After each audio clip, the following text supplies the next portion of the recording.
Event licence हा business हा फार छोटा बिझनेस आहे असं लोकांना वाटतं.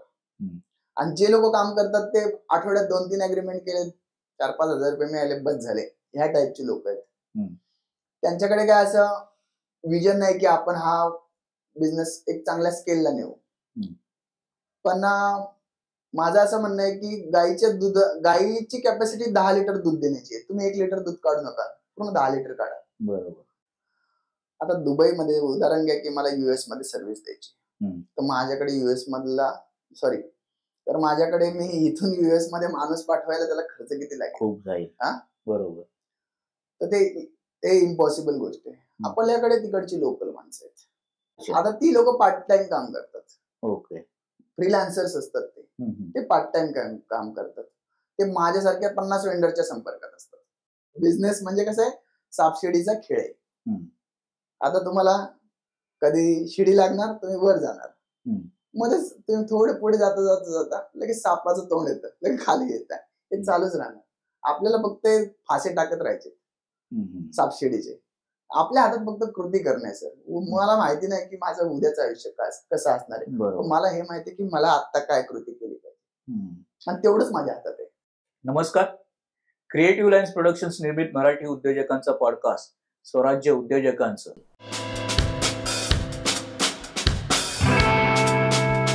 मध्ये आपल्या सगळ्यांचं स्वागत आहे. आज आपल्या सोबत आहे सत्यम फॅसिलिटेशन सर्व्हिसेस चे संस्थापक निलेश अभंग सर. तर आता आपण त्यांच्याकडून जाणून घेऊया त्यांच्या व्यवसायाबद्दलचा त्यांचा प्रवास आणि एकूणच त्यांची जर्नी कशी आहे ती. तर नमस्कार सर. नमस्कार सर. नमस्कार निलेश सर. सुरुवातीला आपण आपल्या व्यवसायाबद्दल प्रेक्षकांना थोडीशी माहिती द्यावी. येस सर, नमस्कार. माझं नाव निलेश अभंग. मी कल्याणमधून माझा बिझनेस ऑपरेट करतो. रोहित सर, मी तुमचे खूप खूप धन्यवाद देतो की तुम्ही मला इथे मुलाखत द्यायची संधी दिली, आणि तुमच्या पॉडकास्ट टीमचे सुद्धा खूप खूप आभार. धन्यवाद. येस सर, माझा बिझनेस जो आहे तो सत्यम फॅसिलिटेशन सेंटर या नावाने मी बिझनेस करतोय. 2013 पासून मी या बिझनेस मध्ये आहे. सध्या जी मुख्य सर्व्हिस आहे माझ्या बिझनेसची ती आहे लिव्ह अँड लायसन्स रजिस्ट्रेशन, म्हणजे रेंटल अग्रीमेंट, ज्याला आपण ऑनलाईन भाडे करार म्हणतो. तर ही सर्व्हिस आम्ही देतो. ह्या सर्व्हिसचे आम्ही महाराष्ट्र शासनाचे ऑथोराइज सर्व्हिस प्रोव्हायडर आहोत. ही सर्व्हिस आपण all over Maharashtra door step देतो. आपल्याकडे आपली माणसं आहेत, प्रतिनिधी आहेत, ते क्लायंटच्या घरी जाऊन लोकांचे भाडे करार बनवून देतात. बऱ्याच केसमध्ये असं असतं की लोक नोकरीनिमित्त बाहेर राहत असतात. बाहेर म्हणजे कल्याण डोंबिवलीच्या बाहेर, राज्याबाहेर, देशाबाहेर, तर त्यांना फक्त अग्रीमेंटसाठी इथे येणं शक्य नसतं. तर त्या लोकांना सुद्धा आपण सर्व्हिस, ते जिथे राहतात आहे तिथे आपला प्रतिनिधी त्यांच्या घरी जातो आणि आपण त्यांचं रेंट अग्रीमेंटची प्रोसिजर करतो. जसं उदाहरण एक घ्या की तुम्ही दुबईमध्ये एखादा आपला नागरिक राहतो ज्याची प्रॉपर्टी कल्याणला आहे, तर त्याला फक्त दुबईवरून इकडे येणं शक्य नाहीये. बरोबर. भाडे करार करण्यासाठी, कारण ते प्रवासाचे पैसे जास्त आहे, प्रवासाची दगदग, शिवाय त्याला नोकरीतून सुट्टी घ्यावी लागणार. तर आपण काय करतो की बाबा तुम्ही दुबईला कुठे आहात, तिथे तुम्ही थांबा, आमचा प्रतिनिधी तिथे येईल, आणि तो तिथला लोकल माणूस असतो. मी काय त्याला कल्याणमधून किंवा मुंबईतून दुबईला पाठवत नाही. तो दुबईतला लोकल माणूस असतो जो आमच्यासारख्या सर्व्हिस म्हणजे बिझनेस पर्सन साठी काम करत असतो. तो त्यांच्या घरी त्यांची अपॉइंटमेंट काढून आमच्या नावे जातो आणि त्याचं रेंटल अग्रीमेंट प्रोसिजरचं जे काही काम आहे ते कम्प्लीट करतो, आणि अशा पद्धतीने आपण तो ऑनलाईन भाडे करार करतो. तर मला थोडक्यात हे सांगायचं, जर प्रॉपर्टी महाराष्ट्रातली असेल तर मालक कुठेही राहू द्या, अदरवाईज भाडे करू सुद्धा कुठेही राहू द्या, आपण त्यांना डोअर स्टेप सर्व्हिस देतो, आणि ही सर्व्हिस आपली डोअर स्टेप जगभर आहे. ओके. तर आता तुमच्या उद्योजकीय प्रवासाकडे येऊया. कशा पद्धतीने या उद्योगाची सुरुवात झाली किंवा संकल्पना कशी सुचली की या क्षेत्रामध्ये आपण यावं? सर, मी म्हणजे माझी उद्योजक म्हणजे व्यवसाय करण्याची पार्श्वभूमी वगैरे अशी काही नव्हती. माझं शिक्षण जे आहे ते मी ग्रॅज्युएट मीडियामध्ये माझं शिक्षण झालं, म्हणजे मास कम्युनिकेशन मध्ये माझं ग्रॅज्युएशन आहे. आणि जसं की एक तुम्ही ग्रॅज्युएशन झालं मीडियामध्ये तर आपण नोकरीच्या शोधात जातो, तसं मी मग नंतर जॉब शोधले, आणि मग मला त्यानुसार पुण्यामध्ये एका कॉर्पोरेट कंपनीमध्ये मी कॉन्टेंट रायटर म्हणून काम करू लागलो. MNC कंपनी होती, अफिनिटी एक्सप्रेस नावाची, त्यांच्यासाठी मी काम करायचो. 1 वर्ष मी पुण्याला जॉब केला. त्या म्हणजे कंपनी अमेरिकेची होती. हम्म. तर त्यांच्यासाठी मी काम केलं, पण मला कॉर्पोरेट क्षेत्र काय मला आवडलं नाही जॉबसाठी. मी जॉब पर्सनच नाहीये. त्यातल्या त्यात कॉर्पोरेट क्षेत्रामध्ये कसं आहे, तिथले जॉब मला बिलकुल पटले नाही. आणि मी 1 वर्षामध्ये तो जॉब सोडून दिला. आणि तेव्हा एक माझं नुकतंच कॉलेज संपलं होतं आणि फार काही माझं वय पण नव्हतं. त्याच्यामुळे मला ते 23-24 वर्षामध्ये मला एक कळून चुकलं की मी आता धोका पत्करू शकतो. आता नोकरी सोडण्याची जोखीम मी पत्करू शकतो, तर आताच पत्करली पाहिजे. आताच आपण रिस्क घेतली पाहिजे. उद्या तुम्ही मोठे झालात, कुटुंबाची जबाबदारी पडली, तर मला ती संधी पुन्हा मिळणार नाही. बरोबर. तर त्यामुळे मी तेव्हा ती रिस्क घेतली, जॉब सोडून आलो. पगार माझा उत्तम होता, असं काही नाही की पगार चांगला नव्हता. पगार माझा उत्तम होता, चांगला होता, फक्त वर्कलोड खूपच असायचं. तर मला एक जरा स्वतःचं जीवन आनंदाने जगण्याचा पण एक म्हणजे मला वाटतं की आपलं जीवन आनंदाने जगता यावं. आपला जन्म फक्त नोकरी करणे आणि पैसा कमवण्यासाठी झालेला नाही. जी माझी गरज तिथे पूर्ण होत नव्हती, मी ते सोडून दिलं आणि इकडे येऊन 3-4 बिझनेसेस मी ट्राय केले. आणि ह्या बिझनेसमध्ये पण हा ऍक्च्युली बिझनेसची सुरुवात सायबर कॅफे पासून झालेली आहे. 2013ला सायबर कॅफे वगैरे भरपूर चालायचे. म्हणजे सायबर कॅफे म्हणजे सायबर कॅफेची संकल्पना आज म्हणजे जेनझीज ना कदाचित नसेल की म्हणजे जे आता जे 95 नंतर मुलं जन्माला आले त्यांना सायबर कॅफे काय असतील कदाचित त्यांना माहिती नसेल. की सायबर कॅफे म्हणजे कम्प्युटरचं सेंटर असणार, तिथे तुम्ही तासाभरासाठी येऊन बसता आणि त्याचे पैसे देता. तर साधारण तेव्हा 2013ला 20 रुपये तुम्हाला पर तासाला द्यावे लागायचे. तर ते माझं सायबर कॅफे होतं. काही कारणामुळे ते सुद्धा बंद पडलं. सायबर कॅफेची पण फार एक इंटरेस्टिंग संकल्पना आहे की म्हणजे तेव्हाचे अनुभव की माझ्याकडे खरंच पैसे नव्हते. म्हणजे हा सायबर कॅफे जरी उभा करायचा तेव्हा तर तुमच्याकडे किमान 1 लाख रुपये तरी पाहिजेत. कारण कॉम्प्युटर आहे, छोटं मोठं फर्निचर आहे, टेबल खुर्ची आहे, इंटरनेटचं कनेक्शन आहे, जागा गाळा भाड्याने घेणं आहे, त्याचं डिपॉझिट भरणं आहे. तर हे पैसे माझ्या आईने मला दिले. आता आमचं काय कौटुंबिक परिस्थिती काय फार चांगली नव्हती. रिअल मध्ये आमची कौटुंबिक परिस्थिती फार चांगली नव्हती. मी स्वतः एका बांधकाम मजुराचा मुलगा आहे. ओके. कौटुंबिक परिस्थिती चांगली नव्हती आर्थिक, पण माझ्या आईने आम्ही नगरचे आहोत, नगर जिल्हा. तर आमच्याकडे बोरमाळ घालतात. बायका असतात ना, बोरमाळ म्हणजे बोराच्या आकाराची जी मणी असतात, त्या बोराच्या आकाराचे मणी असतात सोन्याचे, तर त्याला माळ म्हणतात, बोरमाळ. तर आमच्याकडे ती बोरमाळ असते. तर ती माझ्या आईकडे सोन्याचे 2 दागिने होते. एक म्हणजे तिचं मंगळसूत्र आणि एक तिची बोरमाळ. उभ्या आयुष्यात फक्त 2 दागिने माझ्या आईला घेता आले. म्हणजे माझ्या कुटुंबात हे 2च वस्तू होत्या ज्या किमती होत्या आर्थिक पातळीवर. तर त्या आईने माझ्या हातात दिल्या, निलेश हे सोनं आहे, तू हे ठेव आणि हे गहाण ठेव आणि तिथून जो पैसा येईल त्याच्यातून तुझा बिझनेस सुरू कर. सर आज मला बोलायला ही गोष्ट फार सहज आहे, पण माझ्या आईने तेव्हा किती धोका पत्करला असेल विचार करा. आपल्याकडे असलेली एक 2 या महत्वाच्या वस्तू अशा आपल्या हातात देणे, मुलाला व्यवसायाचा अनुभव नाही, जीवनाचं ज्ञान नाही. वय किती होतं तेव्हा? तेव्हा माझं वय काय असणार आहे, 2013ची गोष्ट आहे ना, साधारणतः 24-1 वय असेल. एवढ्या कमी वयात एवढा विश्वास टाकणं. हो. मग त्या वयामध्ये आईने मला ते दिलं. माझ्या आईमुळेच ऍक्च्युली आम्ही जे काही आज आहोत, आमची आर्थिक परिस्थिती खाऊन पिऊन सुखी समाधानी मध्यमवर्गीय जीवन सध्या माझं आहे. पण त्यात सगळ्यात म्हणजे मोठं योगदान आईचं आहे माझ्या. कारण आईने माझ्या पूर्वीपासून शिक्षणाला पण खूप लक्ष दिलं. आई शिकलेली नव्हती, आई अंगठा बहाद्दर होती. आईला लिहिता वाचता येत नव्हतं, पण आईला एक माहिती होतं की माझी मुलं आज गरिबीत आहेत. माझे वडील, आईला माहित होतं की तिचा नवरा बांधकाम मजूर आहे, पण ह्या गरिबीतून बाहेर ना फक्त आपल्याला शिक्षणच यांना बाहेर काढू शकतो. म्हणजे तिच्या कुटुंबाला फक्त शिक्षणामुळेच उत्कर्षाचे दिवस येऊ शकतात. तर तिने आमच्या शिक्षणाकडे विशेष लक्ष दिलं. तर तेव्हा ती क्लास वगैरे लावला होता आम्हाला, म्हणजे क्लास होता की क्लास लावणे, शाळेकडे लक्ष देणे, एवढं माझ्या आईने खूप मेहनत घेतली. आणि त्या टायमाला माझ्यावरती रिस्क घेतली जेव्हा मी 22-23 वर्षाचा होतो आणि माझ्या पुढे 1 लाख रुपयाचं सोनं जवळ मला. मग मी ते पतपेढीमध्ये सोनं ठेवलं. सर तेव्हा एवढं नॉलेज पण नव्हतं कुठे सोनं ठेवायचं काय. तर एकाने सांगितलं पतपेढीत सोनं ठेवलं की तुम्हाला ते त्या मोबदल्यात 70-80% त्या किमतीच्या 70-80% तुम्हाला ती रक्कम देतात. आणि त्यांच्याकडे ते गहाण ठेवायचं आणि मग दर महिन्याला तुम्हाला हप्ता भरावा लागतो त्याचा. तर मला 5,000 रुपये दर महिन्याला पतपेढीवाल्याला द्यावे लागायचे. तर ते पैसे घेतले मी आणि ह्या अंबरनाथमध्ये तुम्हाला सांगतो, फर्निचर मी सेकंड हँड आणलं तेव्हा OLX मधून ते मी शोधून कुठे क्विकर आणि OLXचा ट्रेंड तेव्हा होता. हो, क्विकर आणि OLX मधून मी ते सामान चूज केलं, म्हणजे जसं काय कॉम्प्युटर्स, खुर्च्या, टेबल, ज्या किमती वस्तू होत्या ते मी सेकंड हँड मध्ये घेऊन आलो अंबरनाथ मधून आणि मग इथे सायबर कॅफेची सुरुवात केली. साधारण 2-3 महिन्यात माझं सायबर कॅफे बंद पडलं. माझ्याकडे काही डॉक्युमेंटेशन प्रॉपर नसल्यामुळे काही प्रॉब्लेम झाले लिगल आणि ते बंद पडलं. आणि मग सायबर कॅफे चालवायचं नाही हे मला कळालं, कारण मी डॉक्युमेंटची पूर्तता करू शकलो नाही. तेव्हा माझ्यावर एक केस पण झाली होती पोलिसांमध्ये.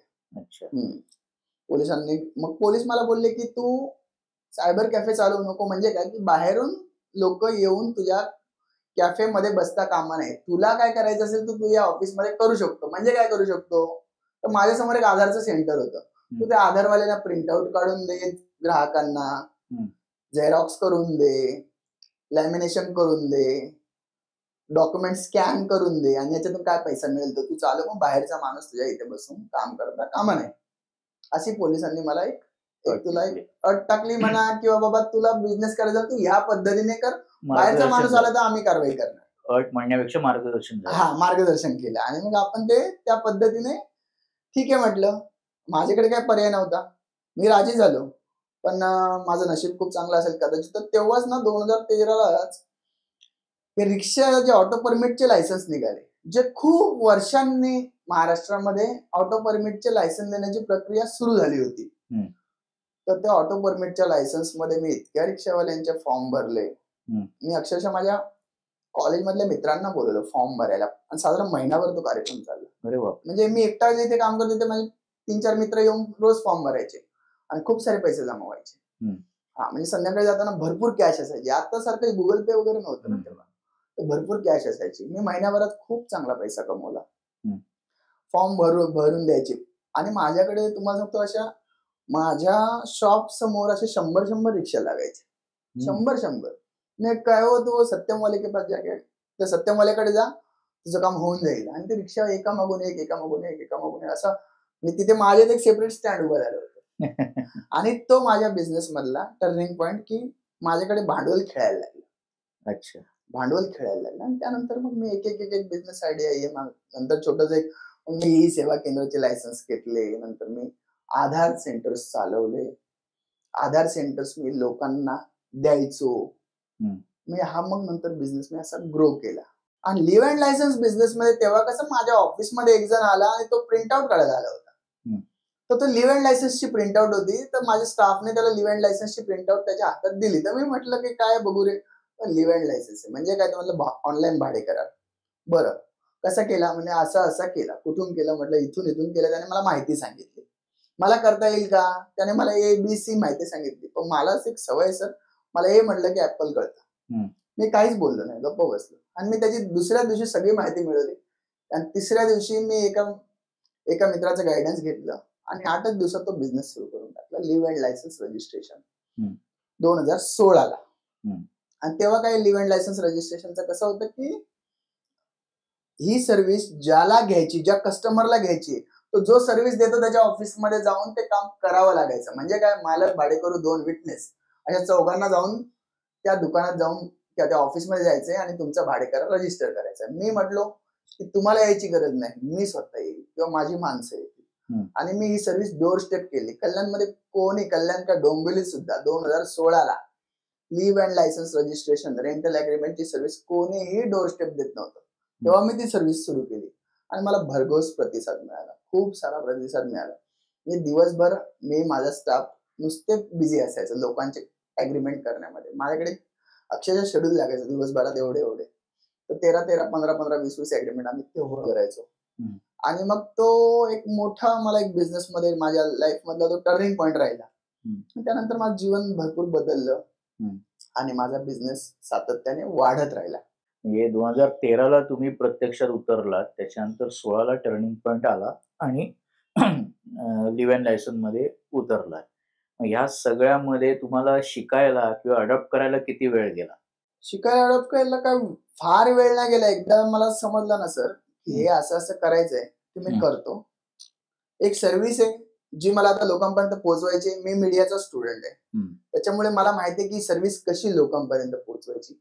म्हणजे मी कॅम्पेन कशी करायची, जाहिरात कशी करायची, ज्याला आपण एक नॉर्मल आपल्या मराठी भाषेत प्रचार म्हणतो, तो प्रचार कसा करायचा ते मला एक उत्तम पद्धतीने माहिती आहे. आणि मी सगळे टूल्स व्यवस्थित वापरतो आणि खूप कमी काळात मी खूप जास्त लोकांपर्यंत पोहोचतो आणि तिथून मग मी बिझनेस मिळवतो. आता हे सुरू केलं तुम्ही 2016ला.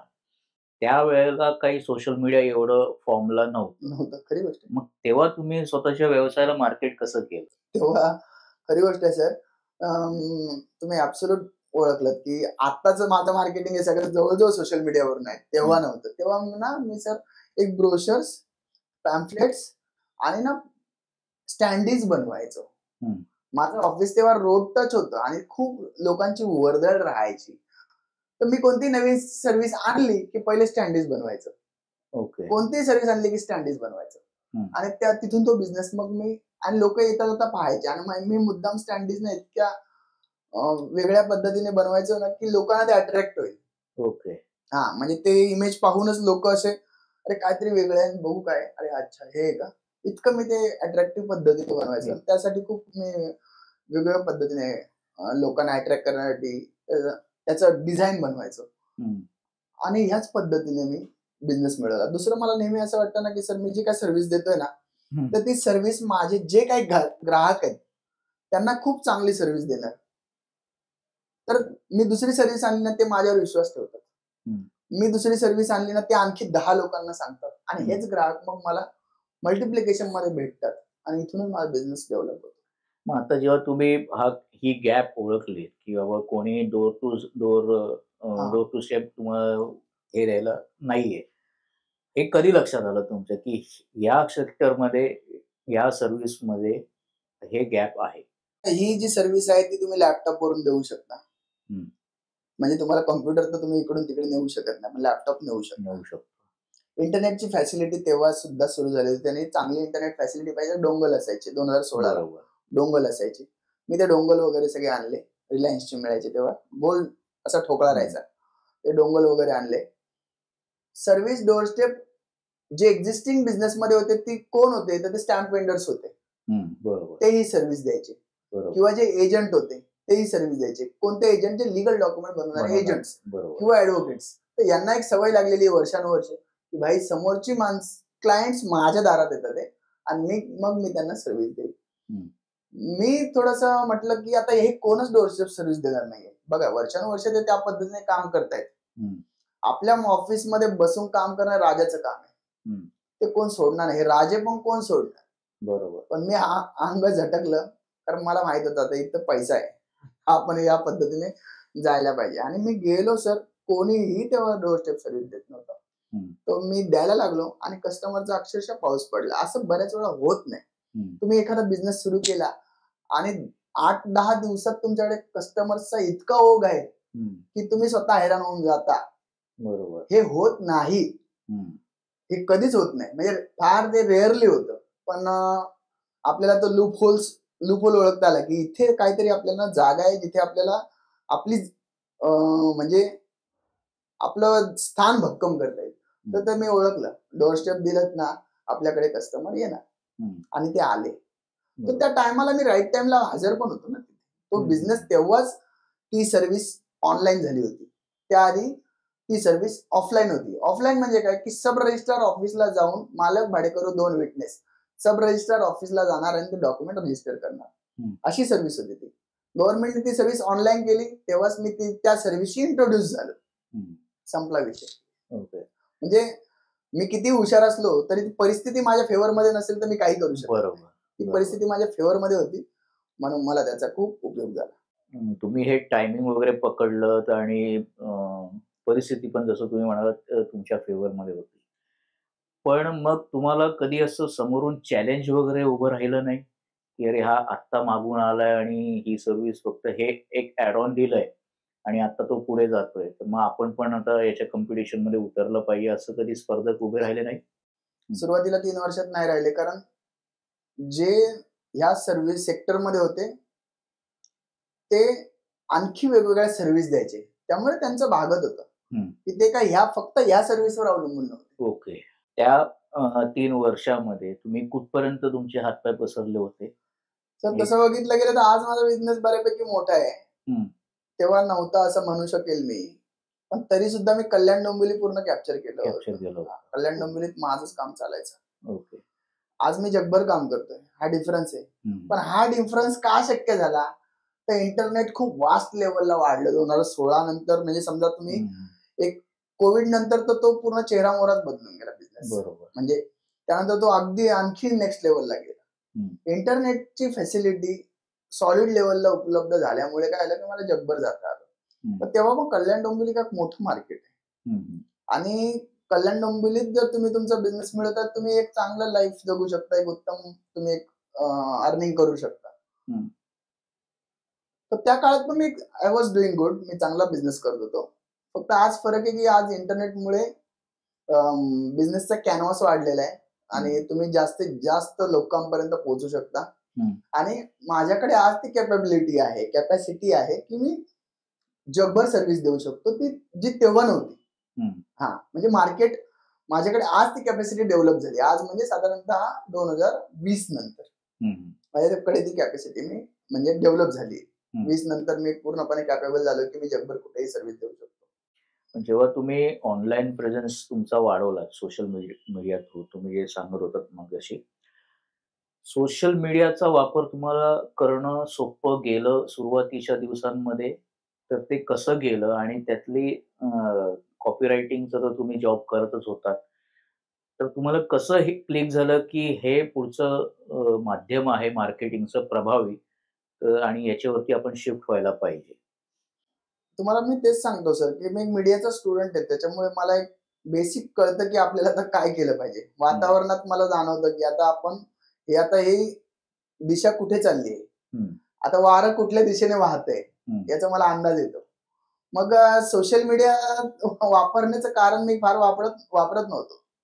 2019 जून पर्यंत मी सोशल मीडिया वापरत नव्हतो, अजिबात नाही म्हटलं तरी चालेल. मी ना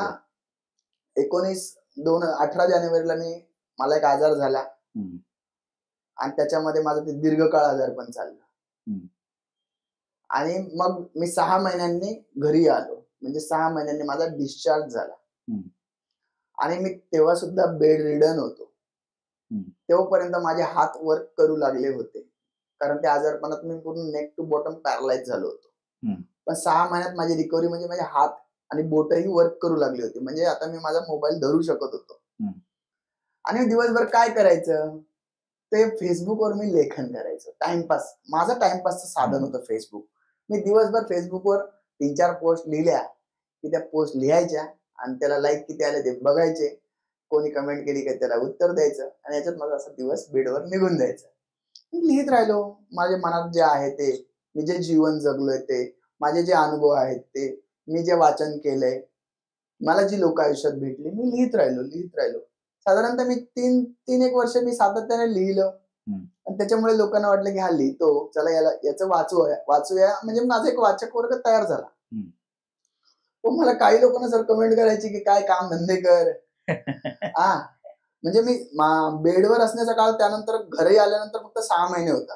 7-8 महिन्यात मग मी साधारणतः काम सुरू केलं होतं.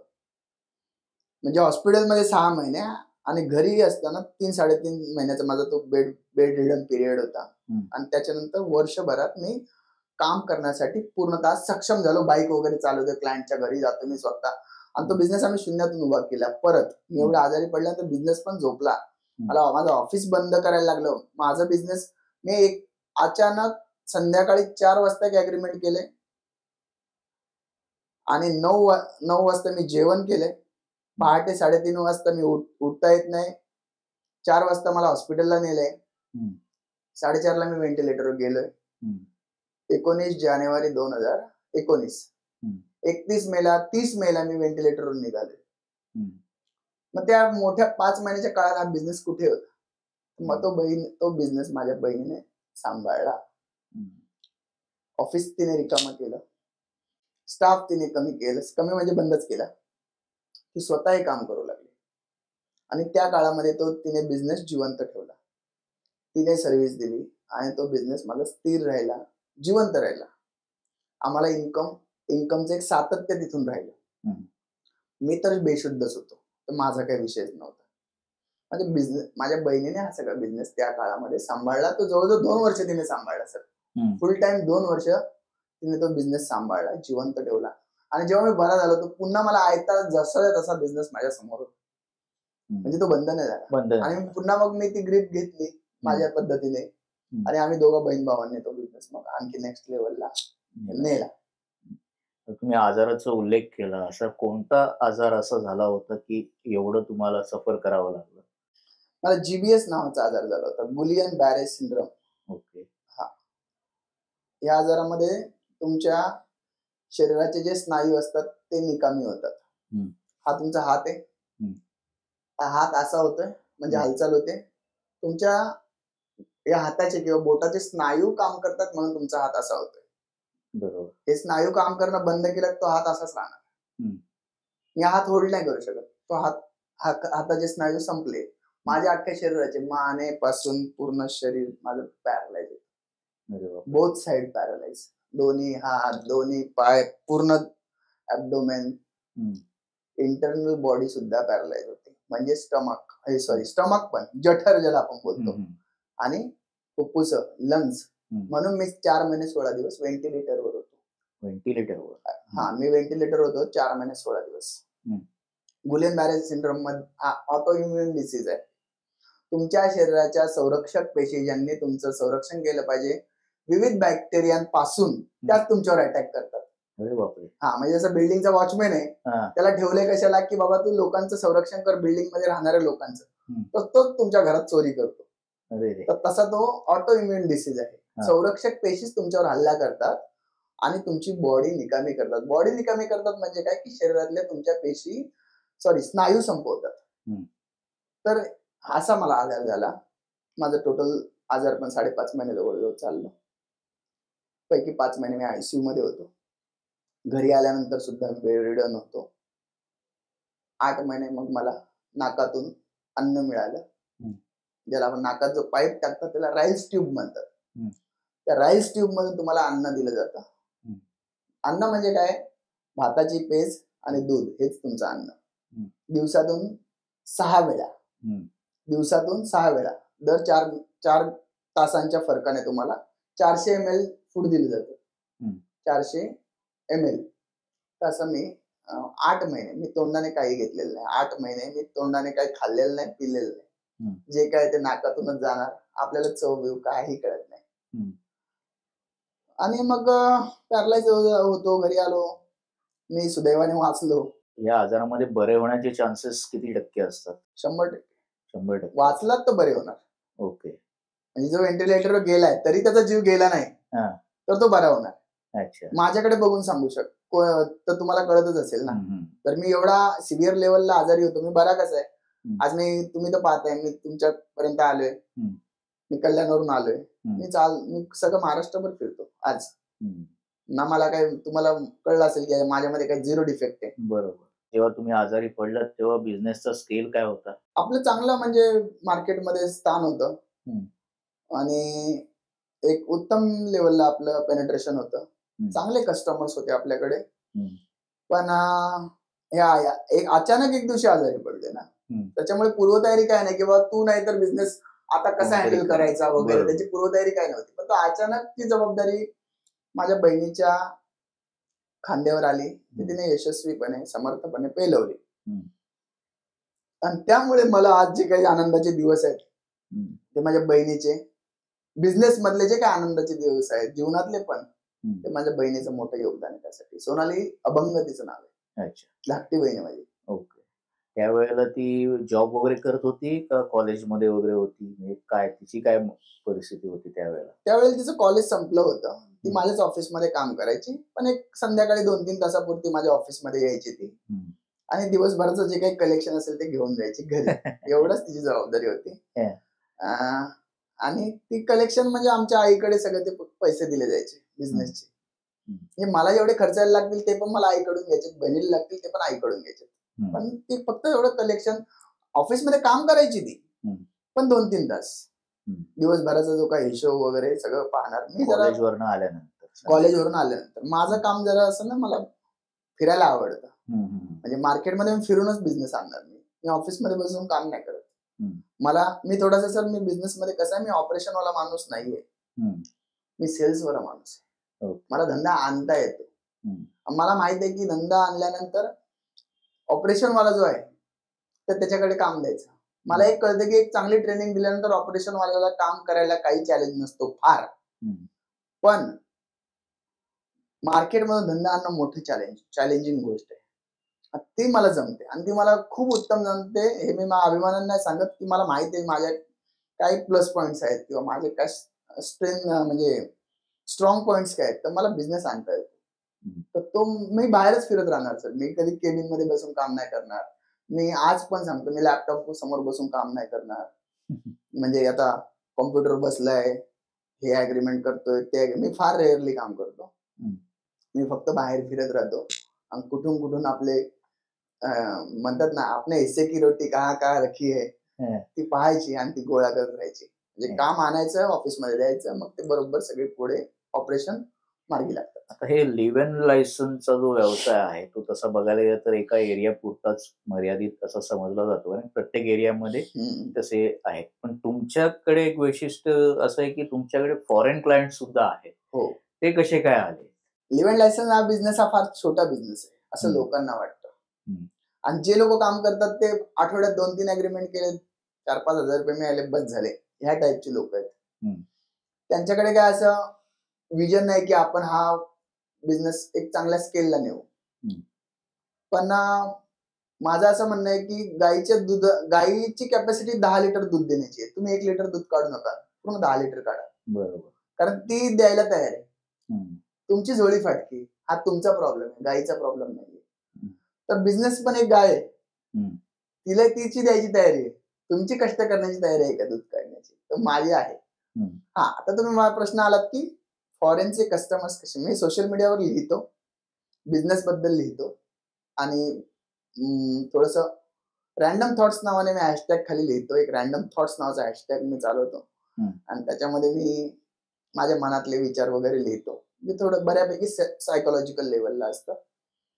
तर त्यामुळे मला फेसबुकवर बरेचसे माझे फ्रेंड्स आहेत आणि फॉलोअर्स आहेत. तर ते मला अक्षरशः 1 to 1 ओळखल्यासारखं ते माझा त्यांचा परिचय आहे. तर त्यांना जे काम लिव्ह लायसन करायचं असेल ते पहिले मला कॉन्टॅक्ट करतात.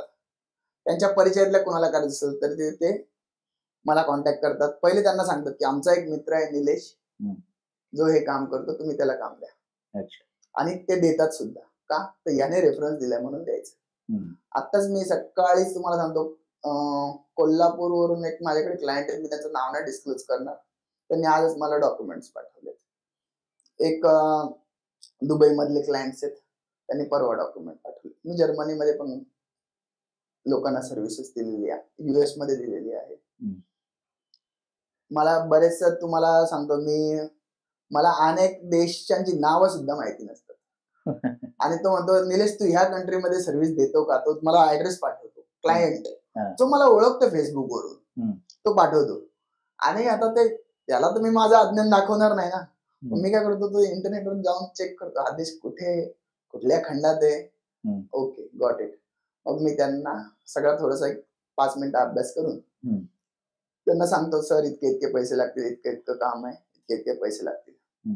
आणि ते डील डन करतात. माझ्यासोबत शक्यतो कोणी असं भाव वगैरे करत नाही. सोशल मीडियावरून आलेले क्लायंट्स माझ्यासोबत कोणीच भाव नाही करत. दुसरी गोष्ट, तुम्ही सोशल मीडियावर हा अनुभव घेतला असेल की भाई तू पहिले पैसे काम कर आणि मग तुला पैसे पाठव. माझ्या केसमध्ये उलट आहे. लोक मला पहिले पैसे पाठवतात, मग मी त्यांचं काम करतो. म्हणजे असं नाही की पहिले पैसे द्या आणि मी तुमचं काम करेल अशी माझी अट नसते. निलेश तुझे पैसे किती आहेत सांग, पाठवतो. दुसऱ्या मिनिटाला पैसे पाठवतो. इतकं माझ्यावर म्हणजे त्यांचा व्यवसायाच्या बाबतीत माझ्यावर विश्वास आहे.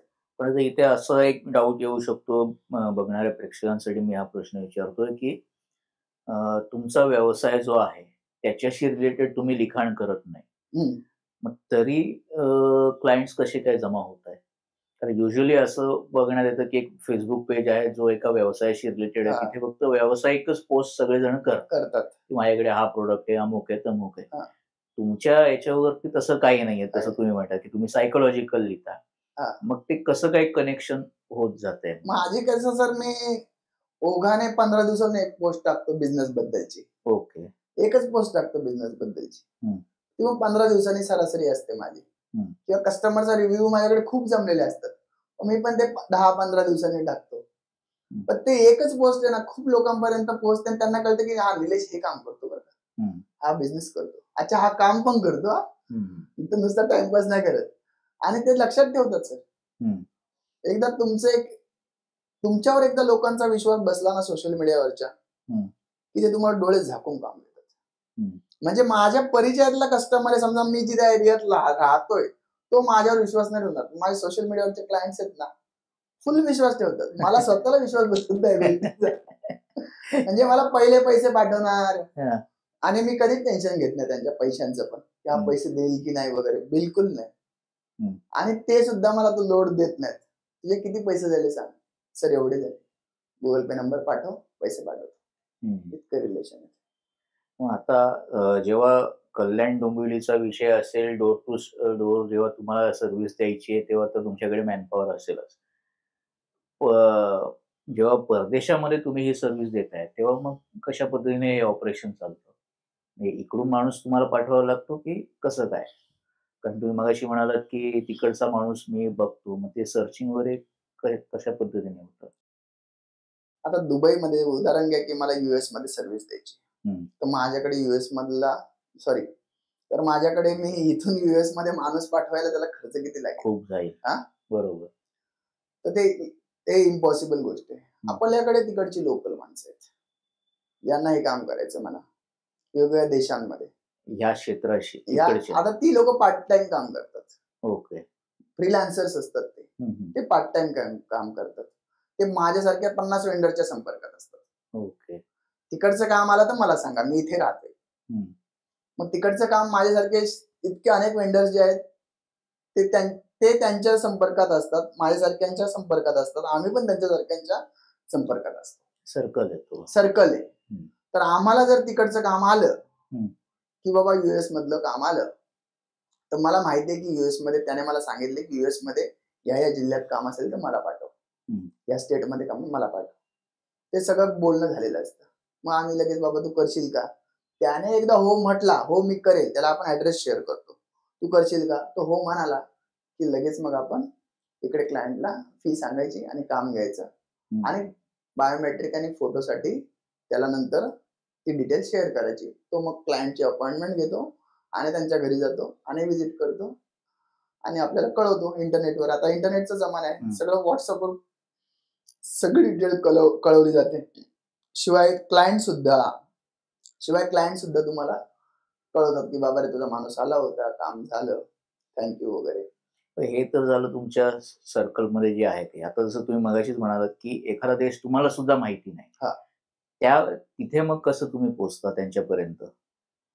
त्याच्यासाठी काय नेटवर्क आहे? याच नेटवर्क मधून माणसं भेटून जातात याच नेटवर्क मधून. मग आता याच्यामध्ये जेव्हा तुम्ही डोर टू डोर जेव्हा सर्व्हिस देता, तेव्हा मग तुम्हाला कॉस्टिंग मध्ये तुम्हाला किती लॉस सहन करावा लागतो किंवा काय तिथे काय लॉस होतो का? नाही, लॉस होत नाही, लॉस होत नाही, प्रॉफिटच असतो.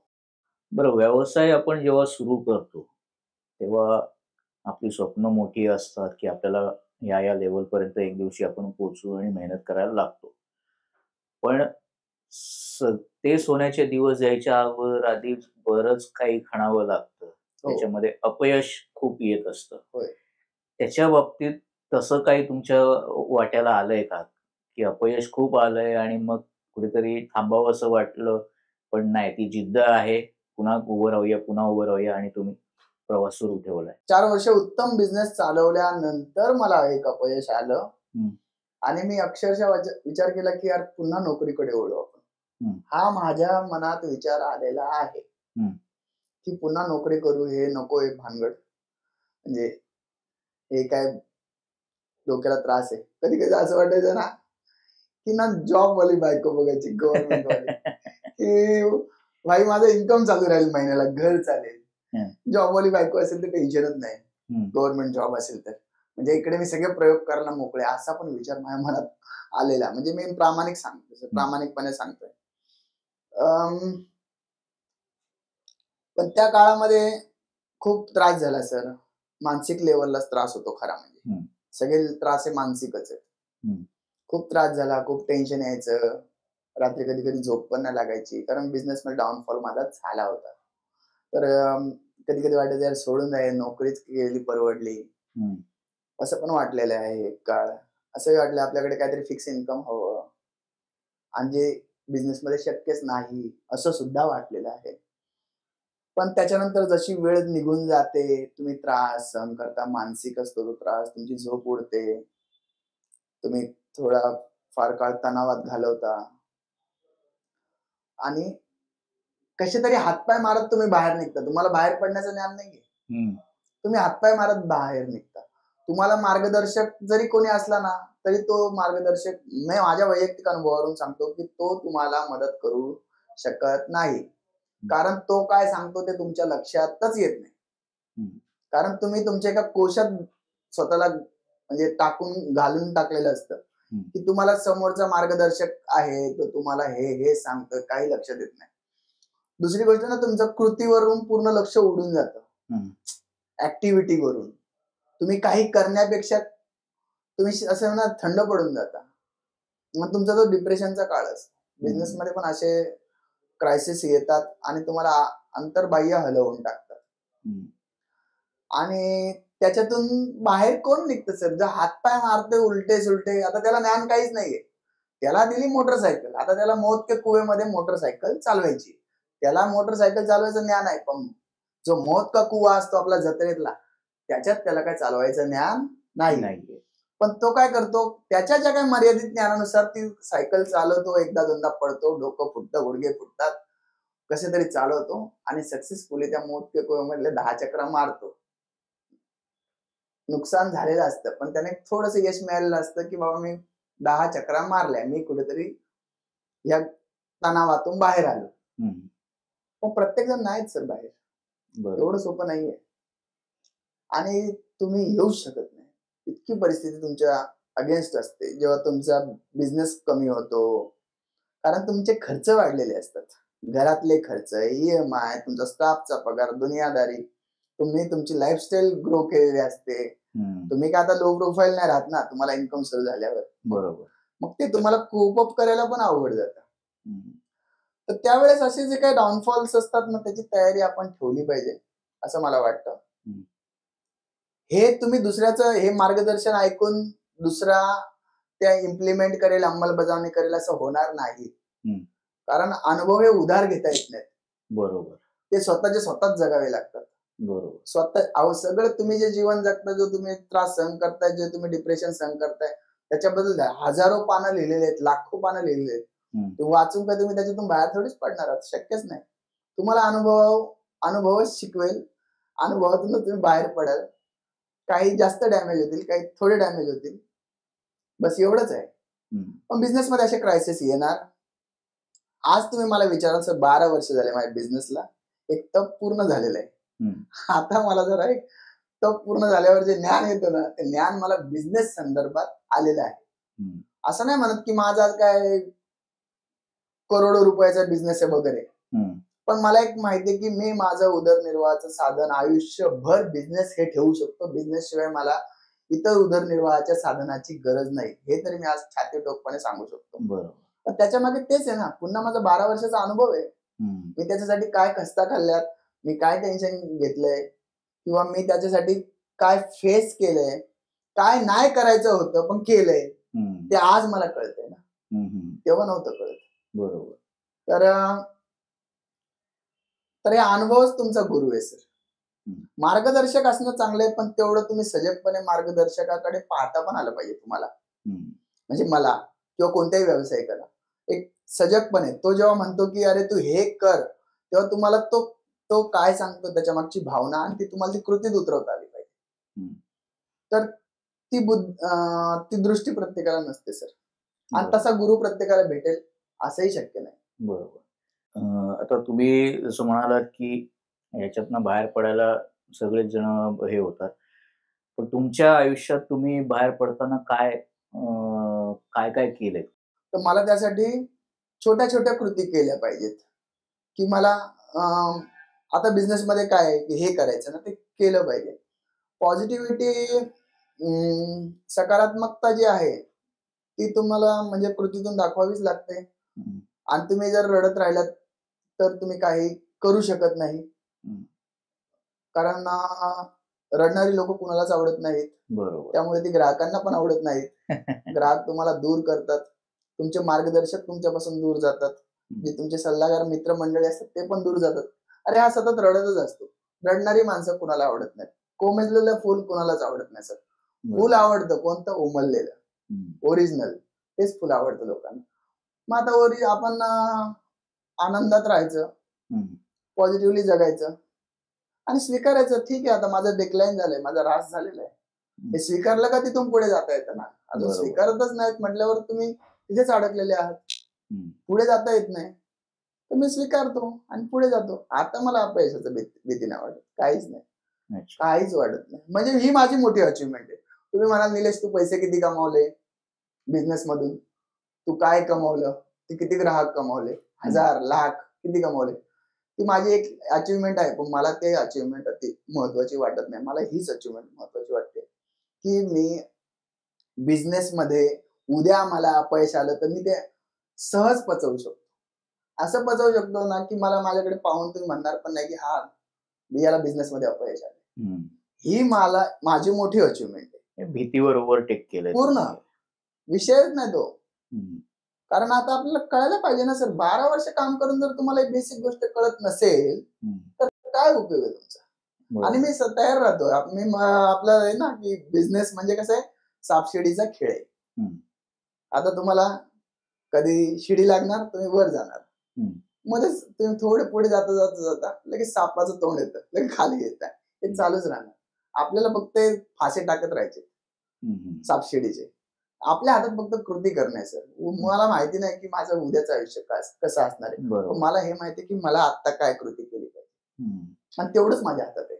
बरोबर. आता तुम्ही कॉपीराईट मध्ये जेव्हा करिअरला सुरुवात केली तेव्हा कॉपीराईटचे जे शब्दभंडार जे आहे ते तुम्हाला सुचण्यासाठी काय माध्यम तुम्ही वापरली? म्हणजे वाचन वगैरे खूप करत होता तुम्ही किंवा काय?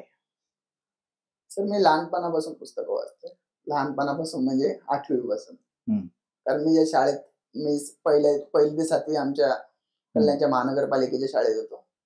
तिथे लायब्ररी नव्हती. जी असती तर मी त्याच्या आधीच वाचायला शिकलो असतो. पुस्तक अवांतर वाचन. 8वी 9वी 10वी मी कल्याणच्या ओक हायस्कूलला शिकलो. तिथे लायब्ररी होती. तर मधल्या सुट्टीत मी पुस्तकं वाचायला जायचो त्या लायब्ररीमध्ये. लायब्ररी मॅडमला फार आवडायचं की यार हा मुलगा ना पटकन जेवण संपवतो डब्यातलं आणि 20 मिनिटं येऊन इथे पुस्तकं वाचतो. कारण अर्ध्या तासाची आपल्याला मला मधली सुट्टी असायची. तर 20 मिनिटं मी जाऊन पुस्तकं वाचलो आणि तो मला छंद लागला पुस्तकांचा. आणि तो छंद मग मी पुढे जोपासला. आणि तुम्ही वाचल्याशिवाय तुम्हाला लिहिता येत नाही. तुम्हाला लिहिता येतं, तुम्हाला डायरेक्ट लिहिता येऊ शकत नाही ना, वाचावं लागेल. वाचल्यावर तर मग तुम्हाला शब्द कळतात, वाक्यरचना कळते. आता आपली मराठी भाषा ही आपली मातृभाषाच आहे. तर ते फार काय अवघड जात नाही लिहायला. पण वाचायला वाचत असाल तरच तुमचं लेखन चांगल्या लेवलला जाऊ शकतं. ओके. मग हे जेव्हा तुम्ही फेसबुकवरती रायटिंग करता तेव्हा ते कन्व्हिन्सिंगली पोहोचवण्यासाठी याच वाचनाचा तुम्हाला उपयोग जास्ती झाला? हा, म्हणजे तुमचं वाचन असेल तर तुम्ही प्रत्येक घटना म्हणजे लेखन करताना तुम्हाला काही संदर्भ देता येतात ना. तुमचं जीवनाबद्दल सांगणं हे ठीक आहे, पण त्याला एक खूपच लिमिटेशन आहे ना. पण जेव्हा तुम्ही वाचन करता तेव्हा तुम्हाला वेगवेगळे संदर्भ देता येतात आणि त्या संदर्भातून एक ते तुमचं लेखन वाचनीय करता येतं, जे लोकांना आवडतं. तर हा सर पुस्तकासारखा मित्र नाहीये सर. पुस्तकच मित्र आहे ओरिजिनल. त्याच्या इतकं तर ज्ञान कशात नाही. आणि आज किती सोशल मीडिया राहू द्या, इंटरनेट राहू द्या, किती जोरात असले तरी सुद्धा पुस्तकाला रिप्लेसमेंट नाही. पुस्तकाला कोणीही पर्याय देऊ शकणार नाही. जोपर्यंत आज मी ऐकतो ऑडिओ बुक्स आहेत, मला माहिती आहे ऑडिओ बुक्स आहेत, लोक किंडलवर वाचतात, पण जे हातात ते पुस्तक घेऊन वाचणे ना, ते कधीच त्याला तुम्ही कोणतंच मीडियम रिप्लेस करणार नाही, असं मला आज ठाम वाटतं. आज पुस्तक वाचणं ही लोकांसाठी एक थेरपी झाली, माहितीये. ओके. पुस्तक वाचणं ही लोकांसाठी थेरपी यासाठी झाली की लोक स्क्रीनमध्ये इतके आहेत की त्याला स्क्रीन टाइम त्यांचा इतका वाढलाय की स्क्रीन टाइम मुळे काय होतं, त्यांच्या मेंदूवर पण परिणाम होतो, डोळे त्यांचे दुखू लागतात. मग त्याला आराम पाहिजे असेल तर तो काय करतो, पुस्तक वाचतो. अशी पण लोक आहेत. रिडिंग आज थेरपी झाली, जी नव्हती व्हायला पाहिजे. जी आपलं सहज साध्य गोष्ट होती ती आपण आज थेरपी करून टाकली. आणि पुस्तकाला मला नाही वाटत रिप्लेसमेंट मिळेल. किती मीडिया प्रगत होऊ द्या, प्रगत म्हणण्यापेक्षा किती मीडियाचे वेगवेगळे टूल्स जरी आले, you cannot replace the books. Okay. मग तुम्ही जे पुस्तकाचं वाचन वगैरे करता त्याचं काही एक ठराविक कॅटेगरी मधलेच वाचता की सलग जे हाताला लागेल ते वाचून काढलं, अशा कॅटेगरी मधले वाचक आहात तुम्ही? म्हणजे सगळंच आवडतं तुम्हाला वाचायला? मला मेन म्हणजे फिलॉसॉफीची पुस्तकं मी वाचतो. माझं आवड माझी फिलॉसॉफीची पुस्तकं, तत्वज्ञानाची पुस्तकं मला वाचायला आवडतात. मी जगभरातले वेगवेगळे तत्वज्ञान आहेत किंवा तत्वज्ञ आहेत त्यांची पुस्तकं वाचतो, त्यांच्या संदर्भातली पुस्तकं वाचतो. आवडती तर खूप आहेत अशी. भारतीय तत्वज्ञानामध्ये पण मला गौतम बुद्धाची पुस्तकं आवडतात, वर्धमान महावीराची पुस्तकं आवडतात, चार्वाकाची पुस्तकं आवडतात, कार्ल मार्क्सची पुस्तकं आवडतात. बाकी मग सार्त्र, कांट, हेगेल, स्पायनोझा, ही आणखी बरेच तत्वज्ञ आहेत जगभरामध्ये, त्यांची पुस्तकं वाचायला आवडतात. वारकरी संप्रदायामध्ये तुकारामाची गाथा मी वाचतो. माझा आडनाव अभंग आहे. आमचा वारकरी संप्रदायाचा वारसा आहे. माझ्या म्हणजे अनेक वर्षांपासून म्हणजे मागच्या अनेक पिढ्या सगळे वारकरी संप्रदायातले आहेत. आता तुमच्या व्यवसायाचा स्केल कुठच्या लेवलला आहे आणि भविष्यात पुढच्या 10 वर्षासाठी प्लॅनिंग वगैरे काय आहे, कुठपर्यंत न्यायचं आहे व्यवसाय? मी आकड्यांमध्ये आता काय सांगणार नाही, म्हणजे पैसा वगैरे, पण आपण एक चांगलं पेनिट्रेशन मार्केटमध्ये मिळवलेलं आहे आणि खूप सारे कस्टमर्स आहेत आणि आपल्याकडे साधारणतः आपण 200, 250, 300 एग्रीमेंट्स आपण महिन्याला करतोय. जो मोठा आकडा आहे. इव्हेंट लायसन्स मध्ये एवढे कोणी काम करत नाही. बरोबर. आणि 2026 मध्ये कमीत कमी म्हणजे आज स्वप्न आहे की एका वर्षात महिन्याला 1000 एग्रीमेंट्स करायचे. माझं स्वप्न आहे. ते स्वप्न मला असं साकार होऊ शकतं असं वाटतं, कारण काही मला जे ज्ञान झालंय आता बिझनेस बद्दल आणि ग्राहकांपर्यंत पोहोचण्याचं जे माझ्याकडे ज्ञान आलंय आणि त्या दृष्टीने मला जे इतकं भांडवल अपेक्षित आहे ते तितकं माझ्याकडे आहे असं मला वाटू लागलंय. तर मी ते 2026 मध्ये साधारणतः 1000 एग्रीमेंट एका महिन्याला असं मी टार्गेट ठेवलंय. पण मग मी ते टार्गेट ठेवलंय आणि तितकं जर झालं तर मला खूपच आनंद वाटेल. नक्कीच, त्यासाठी तुम्हाला शुभेच्छा आहेतच. आता हे मार्केटिंगसाठी तुम्ही म्हणालात की फेसबुक मार्केटिंगचा तुम्ही वापर करता किंवा त्याच्या थ्रू तुम्हाला ऑर्डर्स येतात. ह्याच्या व्यतिरिक्त काही मार्केटिंगची तंत्र तुम्ही वापरता का? म्हणजे सगळ्यात महत्वाचं मार्केटिंगचं तंत्र आहे की जो कस्टमर तुमच्याकडे आलाय त्या कस्टमरला चांगली सर्व्हिस द्या. सगळ्यात महत्वाचं मार्केटिंगचं तंत्र आहे. त्या कस्टमरला जर तुम्ही चांगली सर्व्हिस दिली की तो रेफरन्सिंग करतो. ओके. तो रेफरन्स देतो दुसऱ्यांना आणि त्याचा रेफरन्स इतका व्हॅलिड का असतो, कारण त्याने स्वतः अनुभव घेतलेला असतो. त्या कन्व्हिक्शनने तो समोरच्या माणसाला सांगतो की तू निलेश कडून काम कर. बरोबर. तर त्याला जर चांगली सर्व्हिस मिळाली ना तर तो तुम्हाला 10 लोकांपर्यंत पोहोचवतो. आज मी 8 वर्षांपासून काम करतो. मी हजारो कस्टमर्सना सर्व्हिस दिलेली आहे. मी मार्केटिंग नाही जरी केली ना सर तरी माझा बिझनेस उत्तम चालू शकतो, कारण मी ज्या ज्या कस्टमर्सना सर्व्हिस दिली ना ती चांगलीच सर्व्हिस दिलेली आहे. म्हणजे फार एक्सेप्शनली असं झालं असेल की एखाद्या कस्टमरला आपण चांगली सर्व्हिस देऊ शकलो नाही. होऊ शकतं, जगात काही होऊ शकतं, तसंही झालं असेल. मी सांगत नाही की मी सर्व गुण संपन्न पद्धतीने बिझनेस करतो, पण मला एक कळतं की जो माझ्याकडे कस्टमर आला ना त्याला एक बघा, सर्व्हिस सेक्टरमध्ये तुम्ही काय प्रोडक्ट विकत नसता, बरोबर. एक वस्तू विकत नसता. कॅमेरा विकलाय, लाईट्स विकल्यात, एसी विकला असं नसतं. तुम्ही त्याला एक एक्सपिरियन्स विकत असता. You are selling an experience. तर तो त्याला अनुभव कसा चांगला देता येईल. आमच्या क्षेत्रात असं आहे ना की प्रोफेशनलिझम, सरकारी शेवटी गव्हर्नमेंटच्या डॉक्युमेंटचं क्षेत्र आहे ना, इथे काय खूप कॅज्युअली काम चालतं. म्हणजे जो काम करणारा माणूस आहे तो सुद्धा एवढं काही सिरियसली काम करत नाही. जेव्हा तुम्ही सरकारी काम असून सुद्धा सिरियसली करता, लोकांना चांगली सर्व्हिस देता, एक म्हणजे तुम्ही विश्वास देता की निलेशला जर तुम्ही काम दिलं ना तर तुम्हाला त्रास होणार नाही, तुमचं काम वेळेत होईल, तुमचं काम योग्य दरात होईल. हा जो विश्वास आहे ना, तो माझी सर्व्हिस घेणारा ग्राहक हा विश्वास दुसऱ्याला देतो, जो माझा प्रॉस्पेक्ट आहे, जो माझा संभाव्य ग्राहक आहे. आणि त्याच्यामुळे त्याने एकदा सांगितलं की निलेश कडून काम करा की तो कस्टमर माझ्यापर्यंत येणारच. हा, म्हणजे आलेल्या कस्टमरला चांगली सर्व्हिस देणे ही सगळ्यात महत्वाची मार्केटिंग स्ट्रॅटेजी आहे, जी आपल्या अनेकांना लक्षात येत नाही. आपल्याला काय असते की जे आपल्याला मिळालेलं नाही ना त्याचीच आपल्याला आस असते. म्हणजे ग्राहक जो आपल्याला मिळालेला नाही तो आपल्याला मिळवायचा आहे, पण जो आहे तुमच्या हातात आहे, तुमच्या सोबत आहे, त्याला तुम्ही सर्व्हिस देत नाही. हा प्रत्येक एक आपला मानवी स्वभावाचा भाग आहे की जे तुमच्याकडे आहे ना त्याची तुम्हाला किंमत नसते. मग तुम्ही काय करता, तुमच्याकडे जो ग्राहक आहे त्याच्याकडे फार लक्ष न देत तुम्हाला आणखी नवीन ग्राहक अक्वायर करायचे जे तुमच्याकडे नाहीयेत. तुमची सगळी ताकद तिकडे आहे. मी म्हणतो की तुम्ही तुमच्याकडे जो ग्राहक आहे त्याला चांगली सर्व्हिस द्या, कारण त्याच्याच अनुभवातून तुम्हाला आणखी भरपूर कस्टमर्स मिळतील. बरोबर. सर्व्हिस सेक्टरचं ते गणितच आहे म्हणा. हो हो.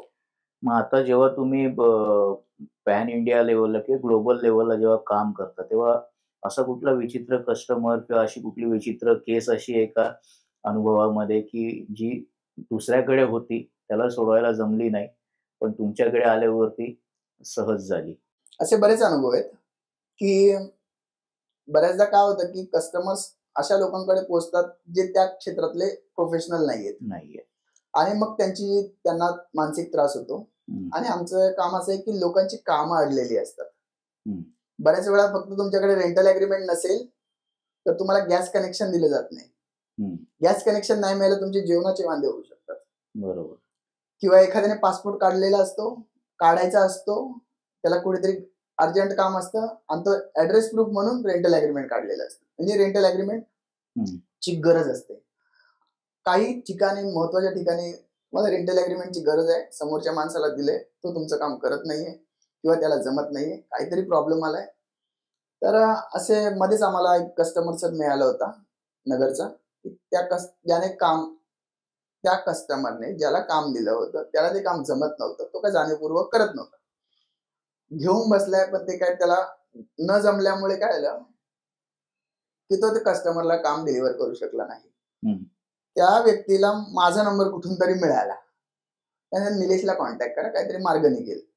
त्यांनी मला कॉन्टॅक्ट केला. मी त्यांना सांगितलं की समोरच्याचा नंबर द्या. त्यांनी मला त्यांचा नंबर दिला. मी त्या ग्राहकाच्या तर्फे त्याच्याशी बोललो. तो म्हणला सर माझा असा प्रॉब्लेम होतच नाही, काय करू मी पण वैतागलो. त्याला मी गाईड केलं सर. अरे म्हटलं तू असं कर, ही गोष्ट फॉलो कर, अदरवाईज तुझा लॉगिन आयडी पासवर्ड दे, मी तुला सेट करून देतो, तुझा ग्राहक तुलाच ठेव, फक्त त्याचं काम आडले ते कम्प्लीट कर.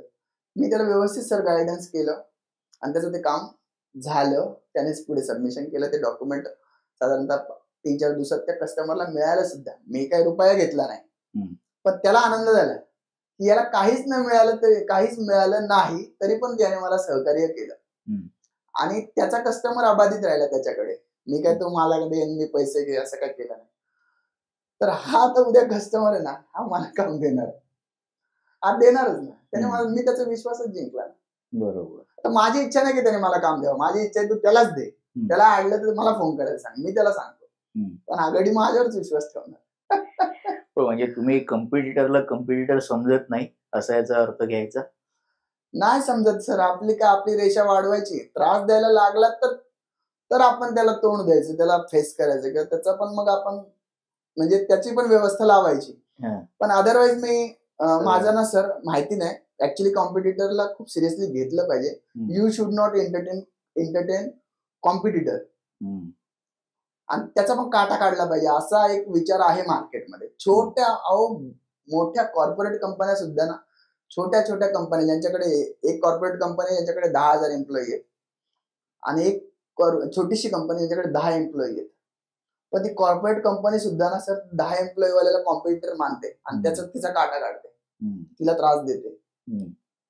तर हे एकमेकांना सर म्हणजे कॉम्पिटिटरला कॉम्पिटिटर सारखेच पाहतात. माझं थोडस मानवी दृष्टिकोन आहे याच्यामध्ये की ठीक आहे, मी त्याला कॉम्पिटिटर म्हणून पाहत नाही. मी सर माझे अनेक कॉम्पिटिटर्स म्हणजे सेम क्षेत्रात सेम सर्व्हिस करणारी लोक आहेत ज्यांना मी गायडन्स करतो सर, की त्यांना काय अडलं ना ते मला फोन करतात आणि त्यांना ह्या गोष्टीची गॅरंटी आहे की भले मी जे काम करतोय तेच काम निलेश करतो. निलेशचं काम पण मोठं आहे, पण निलेश मला गाईड करणार, निलेश मला चुकीची माहिती देणार नाही आणि मी जिथे अडकलो ना तिथून मला निलेश बाहेर काढणार. मला ह्या क्षेत्रातलं A to Z नॉलेज आहे, A to Z. तुम्ही काही सांगा मी करू शकतो. आणि मी म्हणजे ऍक्च्युली मला भरपूर लोक बोलतात की तू कॉम्पिटिटरला एंटरटेन तर करूच नको, उलट त्याचा बिझनेस कसा संपेल हे कर, हे काम कर. पण माझा तो स्वभाव नाही सर, त्याच्यामुळे मी नाही करत. आणि आजही मला माहिती नाही हे चुकीचं आहे की बरोबर आहे. भविष्यात मला कळेल हे चुकीचं आहे की बरोबर आहे हा विचार, पण मी नाही करत. उलट मी कॉम्पिटिटर्सना मदत करतो आणि त्यांना पण माहिती आहे की मी त्यांना मदत करेल.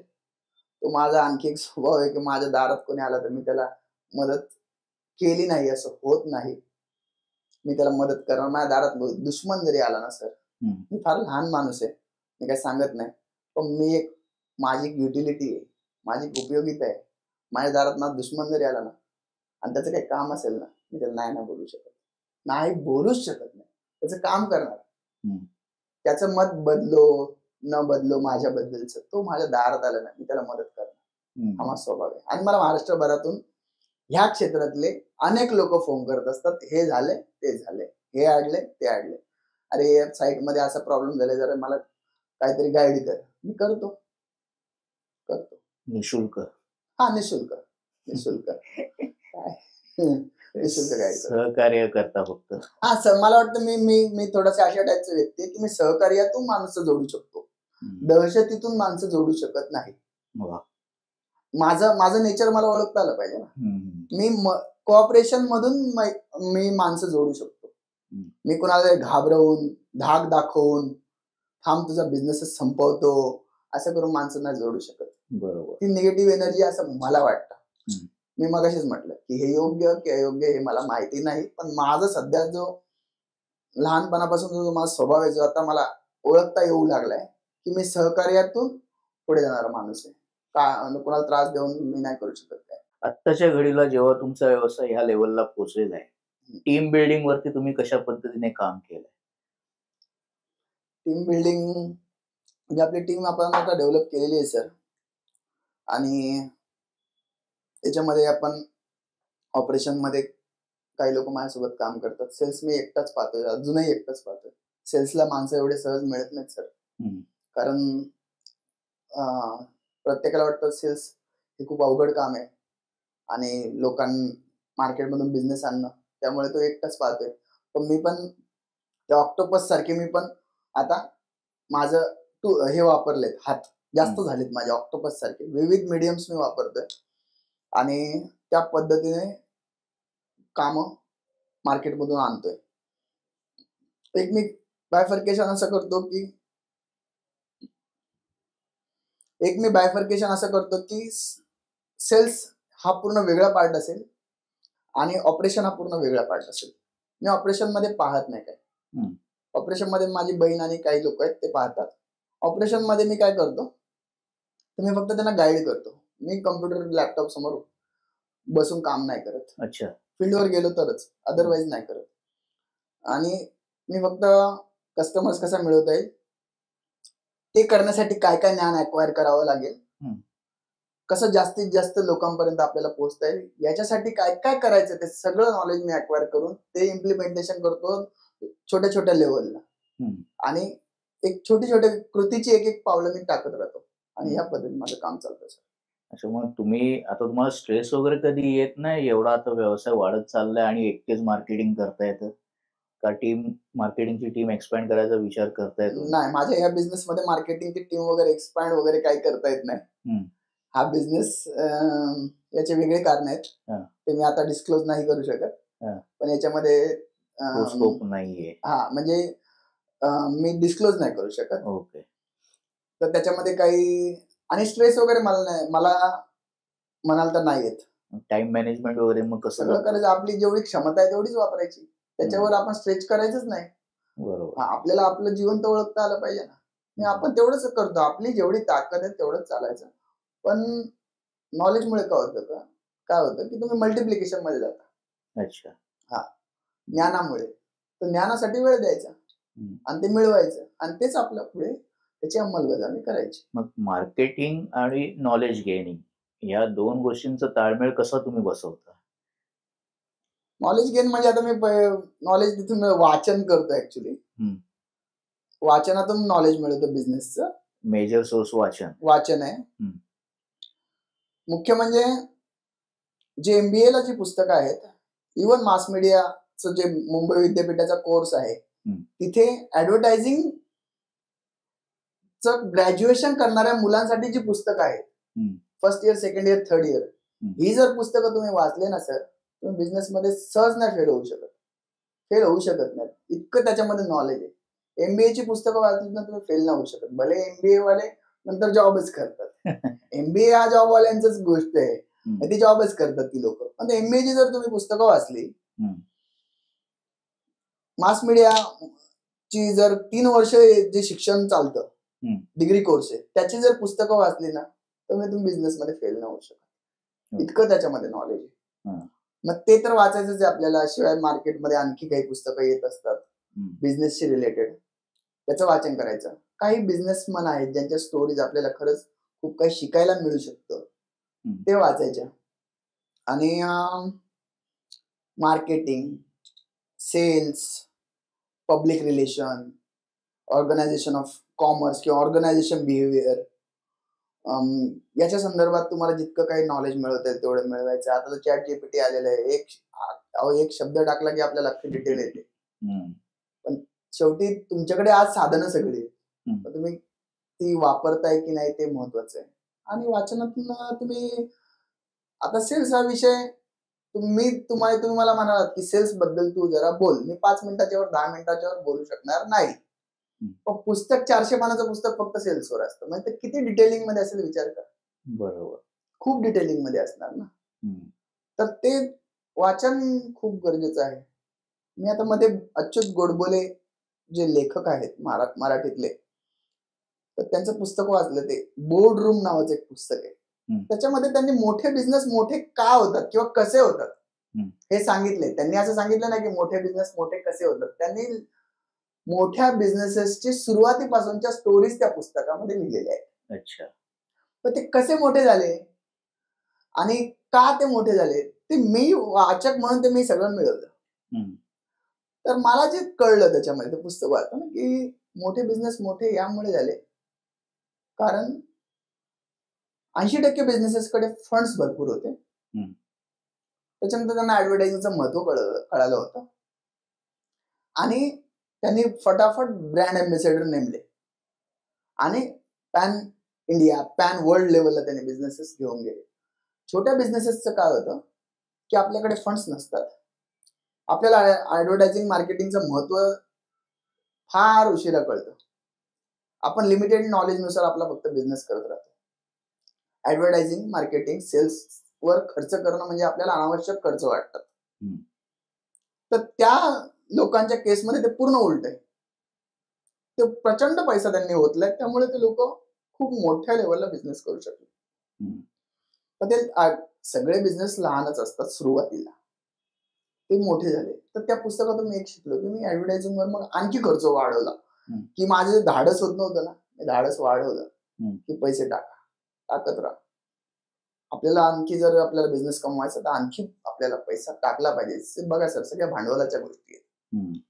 भांडवल आहे तर तुम्हाला कस्टमर्स तुमच्या दारापर्यंत आणता येतील, कस्टमर आपोआप येणार नाही. भांडवल म्हणजे काय की मी इथे काहीतरी प्रमोशन करतो, इथे मी पैसा खर्च केला, आता हे प्रमोशन जे आहे ते 100 लोकांनी पाहिले, तर ती लोकांपैकी 5 लोक माझ्यापर्यंत येतील. सगळा भांडवलाचा खेळ आहे. तुम्ही जितकं भांडवल लावणार तितकं ते तुमचा बिझनेस चालणार.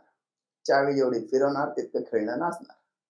एवढा सोपा विषय सर. नवीन उद्योजकांना जे या उद्योगामध्ये उतरू पाहत आहे अशा लोकांना तुम्ही काही मार्गदर्शन करू इच्छिता का? किंवा तुमच्या अनुभवातून काही बोल त्यांना जर का सांगायचे असेल तर तुम्ही सांगू शकता. बिझनेस मध्ये तुम्हाला नॉलेज असणं गरजेचं आहे. बिझनेस कसा करायचा. आज कुणाला जॉबला जरी जायचं असेल तर जॉबचं नॉलेज घेतो की बाबा ह्या फील्डसाठी हे एज्युकेशन लागतं आणि तो एज्युकेशन घेतो. बरोबर. इंजिनियर बनायचंय ना, इंजिनियरची नोकरी हवी असेल तर 3-3 वर्ष 4-4 वर्ष त्यांचे कोर्सेस असतात. मग 4 वर्ष कोर्स करतो आणि मग इंजिनियर बनतो किंवा नोकरीसाठी अर्ज करतो, नोकरी मिळवतो. बिझनेस हे लोकांना असं वाटतं ना, त्यात मी पण अपवाद नाही बरं का, की बिझनेस हे एकमेव क्षेत्र की लोकांना वाटतं मला करता येईल आणि याच्यासाठी ट्रेनिंगची आवश्यकता नाही किंवा नॉलेजची आवश्यकता नाही असं वाटतं, पण तसं नाहीये. इथे खूप नॉलेजची गरज आहे. एक सोपी कॉन्सेप्ट मी सांगेल की साधारणतः तुम्ही बघितलं असेल ITI केलेली जी विद्यार्थी असतात ते नंतर अप्रेंटिसशिप करतात. तेव्हा तिथे त्यांना पगार मिळत नाही, पण त्या कंपनीत त्यांना अनुभव मिळतो की काम नक्की कसं चालतं. बरोबर. मीडिया मधली मुलं जेव्हा शिक्षण संपवतात तेव्हा तिथे पण त्यांना कसं असतं की त्यांना इंटर्नशिप करावी लागते. 3 महिने 6 महिने 2 महिने 4 महिने जे काय असेल, पण नक्की बाबा तू या क्षेत्रात येणार आहे तर इथे काम कसं चालतं हे पाहून घे. ते इंटर्नशिप मध्ये ते सगळं शिकून घेतात. ज्याला बिझनेस मध्ये यायचंय ना सर, तर त्याने सुद्धा कुठल्या तरी एका छोट्या कंपनीत मोठ्या कंपनीत नोकरी केली पाहिजे. जरा बिझनेस कसं चालतो ते पाहिलं पाहिजे, शिकून घेतलं पाहिजे. एक काइंड ऑफ अप्रेंटिसशिप केली पाहिजे. एक इंटर्नशिप सारखं काहीतरी केलं पाहिजे. 6 महिने वर्षभर नॉलेज मिळवलं पाहिजे आणि मग बिझनेस मध्ये आलं पाहिजे. आणि हे जे सध्या सोशल मीडियावर, भले मी पण सोशल मीडियाचा लाभार्थी आहे, पण सोशल मीडियावर जे काही मोटिवेशन वगैरे देणारी लोक आहेत ना, त्यांच्यापासून दूर राहिलं पाहिजे. हे मैंने बिझनेस इतना बडा किया, मैंने कार लिया, घोडा लिया, गाडी लिया, असं रियालिटी मध्ये होत नाही सर. मी स्वतः सांगतो, मला अनुभव आहे. असं काय कोणी एवढा फटाफट काही मोठा होत नाही बिझनेस मध्ये.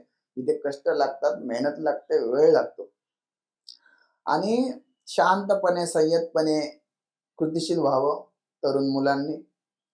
चहा, केक, मिसळ हे 3 धंदे सोडून मराठी माणसांनी काहीतरी बिझनेसेस करावे आणि फ्रँचायझीचा नाद जरा सोडून द्यावा. तुम्हाला काय झालं, आपल्या मराठी पोरांना आत्ताच नव्याने बिझनेस मध्ये येतात. काय झालं की कुठल्याही बिझनेसची फ्रँचायझी घेतात. म्हणजे काय की आम्ही ग्राहक मिळवू शकत नाही, फ्रँचायझीने आम्हाला आयते ग्राहक द्यावेत आणि मग आम्ही आयता बिझनेस करू. तर बिझनेस मध्ये तुम्हाला सेल्स करता आलं पाहिजे. फ्रँचायझी काय म्हणते आम्ही कस्टमर्स देऊ, तर ते तुम्ही सोडून, म्हणजे मुलांनी सोडून द्यावं, स्वतः कस्टमर्स मिळवावे.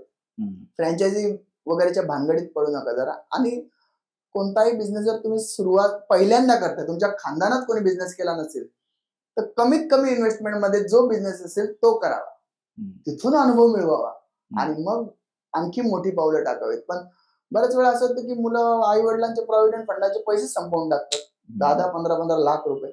अरे त्याने अख्खा आयुष्यभर नोकरी केलेली आहे, तू 10 लाख रुपये त्याचे जाळूनच टाकतो, तुला अनुभव नसतो काहीच. तू अभिमन्यू सारखा, आता तुला चक्रव्यूहात जाता तर येते पण बाहेर पडता येत नाही, तू तिथे मरणार आहे. पण आई वडिलांचे 15-20 लाख रुपये जाळून येणारच ना तू. बरोबर. तर मला त्यांना सांगायचं की बाबांनो, लो इन्व्हेस्टमेंट मला बिझनेस करा. सुरुवातीला अनुभवासाठी बिझनेस करा. सर्व्हिस सेक्टर मधला कुठलाही बिझनेस सर तो लो इन्व्हेस्टमेंट वाला बिझनेस असतो, कमी इन्व्हेस्टमेंट वाला बिझनेस असतो. तर तसे बिझनेस पहिले सुरुवातीला करा, अनुभव घ्या, अनुभवातून तुम्हाला ज्ञान येईल आणि ज्ञानामधून तुमचा बिझनेस वाढेल. तर हे होते निलेश अभंग सर, सत्यम फॅसिलिटेशन सेंटरचे सर्वेसर्वा. आज त्यांच्या माध्यमातून आपण सगळ्यांनी जाणून घेतलं की खरंच लोकल बिझनेस सुद्धा ग्लोबल लेवलला जाऊ शकतो.